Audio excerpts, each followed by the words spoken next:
Welcome to Ed Hall, the Ultimate Bar Science Night. That was Rachel and Rosanna. Another round of applause because they put that together in 2 days.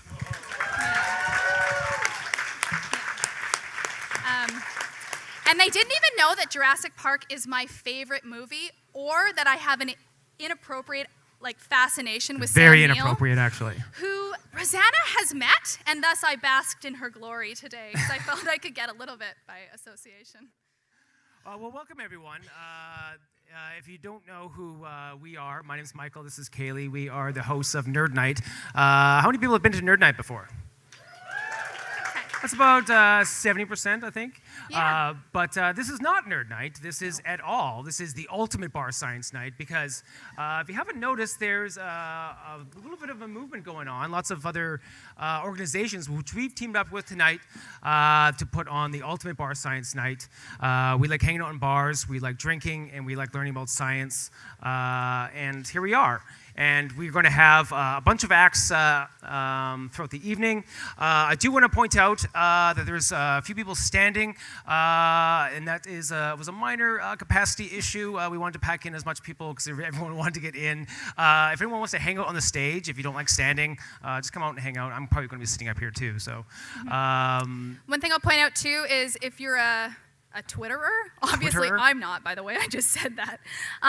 We have a hashtag tonight. It's at LYVR. You can tweet there, and then we've got Twitters for each of the various events up throughout the night. But the reason we're doing this really special event is because it's actually Science Literacy Week, right?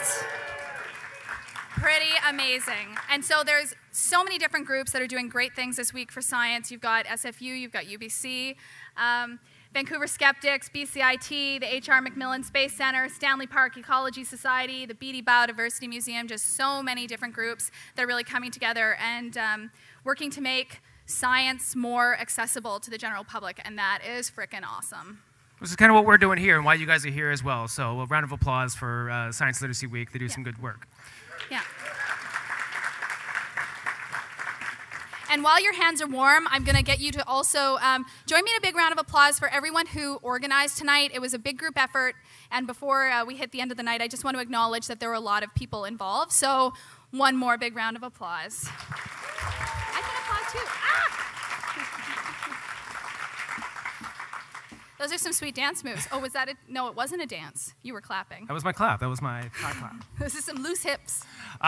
So when we usually do Nerd Night, and this is kind of like our home for Nerd Night, so me and Kaylee will kind of be your hosts. So since we have the microphones, we get to do what we want off the top, which is if you've been to Nerd Night before, we kind of do this tradition where it's not just you guys listening to us talk. We're hoping that you brought your friends, and you're also meeting some other fellow nerds. And so what we like to do off the top is we're going to do a little thing we call What You Nerdin' About. So if you look to your left, look to your right, maybe you brought your friends, but maybe you see someone you don't know, and maybe you're like, I want to tell you what I'm nerding about. So we're going to give you guys a total of 1 minute to give your elevator pitch of what you've been nerding about for about maybe the summer, what you've been nerding out over the summer. Yeah, that's a good idea. And then me and Kaylee will give our What You Nerding About Yes. as well. So we'll give you 1 minute starting Go. now.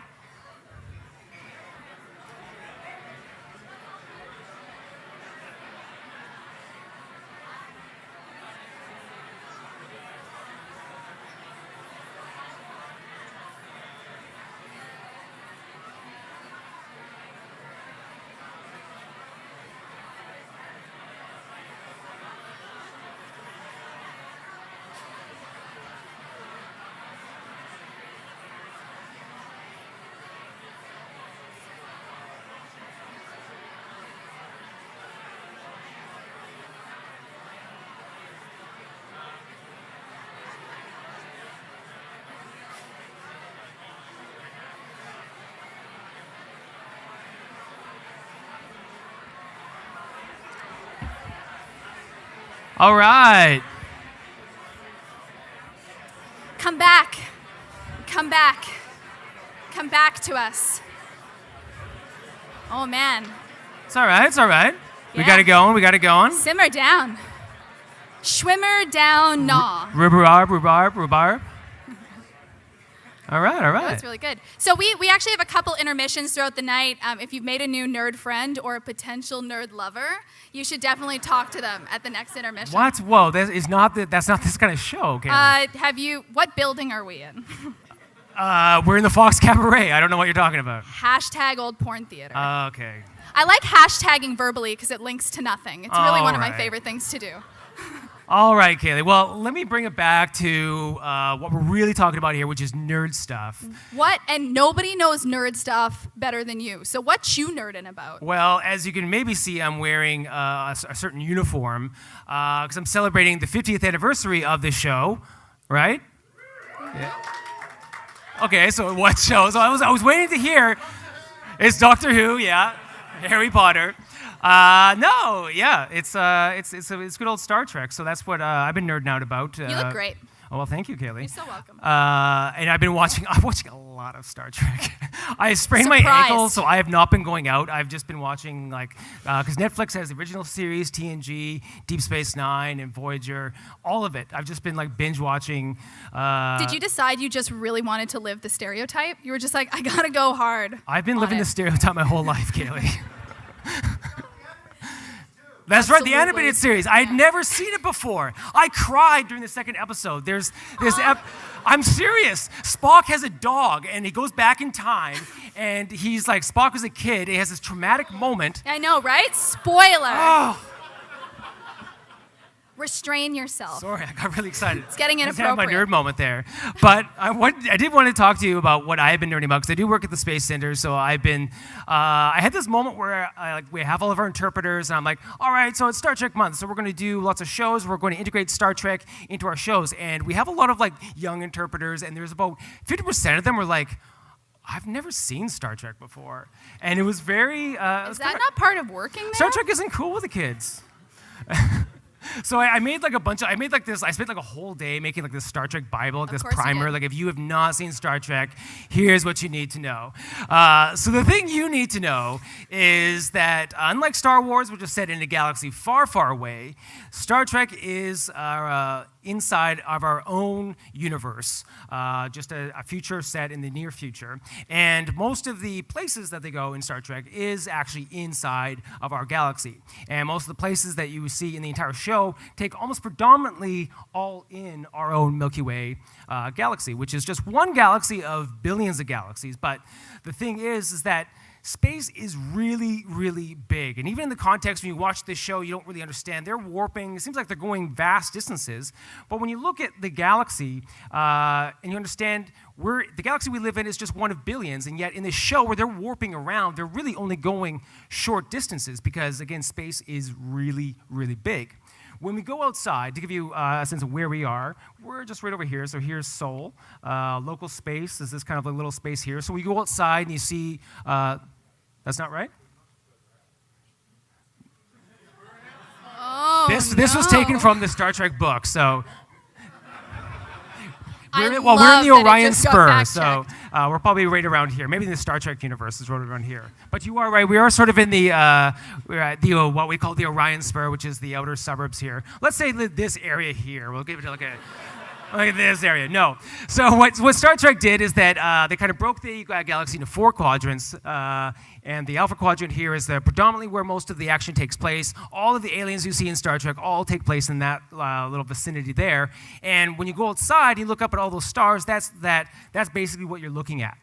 But for us, it takes a long time for us to go anywhere. We have right now, we're on the mission to go to Mars. It takes 9 months just to get to Mars. That's the second closest planet to us. Now, the closest star system to us, Alpha Centauri, which is about 4 light years away, that's about 4 years to take light to get there. At the moment, we don't have anything that can travel at the speed of light, unless you have, the so-called warp drives. But there is something called Project Starshot, which Stephen Hawking and a bunch of other people are involved in, that they want to send a nanocraft with lasers to Alpha Centauri, in a reasonable amount of time. It might not take 100 years, which is what it would take if we got into a spaceship now. But, we can't really live past 100 years. So going to Alpha Centauri, the nearest star system, not a reality. But this Project Starshot shot will get there in relatively a good amount of time, 20 to 30 years. It really depends on a bunch of different factors. We're going to send it with lasers. It's really cool. So that's kind of what I've been nerding about. I could go on, ramble on, but we've got lots of other nerds coming up here. So what you been nerding out, Kaylee? So I don't always nerd about this. For those of you who've been to a nerd night before, you know that I'm a PhD student at UBC, and I study rats. Be jealous. And and their diseases and where they go and whatever. So recently, I've been really interested in rat movement, and surprisingly, there's very little information on where rats actually go. So 2 days ago at 5 a.m., I performed a rat stakeout where I actually sat in my car in the downtown east side with the lights off with a coffee looking for rat activity and when it peaked. I was missing a newspaper with a cutout for my face and like a detective's hat and sunglasses, but it was a proper stakeout. And if I can, I'm going to share with you a video from the evening before. Can I share a rat video? Is anybody going to be super appalled? Okay, I know, rats are amazing.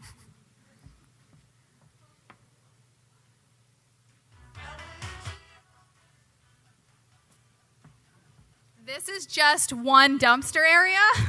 I counted like 15 rats. Keep your eye on the dumpster, the dumpster here. What? What? There's a party in there. Yeah, fully the highlight of my entire month. Yeah, it was fascinating. So whereabouts? So you're setting up traps for these guys so that you can study them? Yeah. So whereabouts are you setting up the traps in this video? So hilariously, there's a trap right by there, and they do not go in it. Why would they? Why would they? That Why would they dumpster take looks like my it's a party peanut in butter there. bait when they can go into this beautiful organic garden? I was going to tell you where it is. I'm not going to tell you where it is. I should keep that on the DL. Okay. Yeah, so actually those rats, as you can tell, are all fairly large. We don't catch any of those. We mostly catch little guys or skunks. So figure that one out. So that's what I've been nerding about, that and how to remove skunk from one's clothing. Oh, yeah. Lots of Google videos. Do I have videos of that? WikiHow. Pardon? WikiHow. How to get skunk WikiHow. out of Yeah, underwear. it's not tomato juice. That's not it. Baking soda, hydrogen peroxide is a good combination. You got to get right soaked in it. And you also find out that you have many, many micro cuts on your body that you didn't realize that you actually had. I think the answer is just set it on fire is what you need to do. But I'm in the clothes. You just set it on fire. It's not No. ideal. Set it That's on not fire. ideal. We're going to move on. Rats already consume far too much of my life.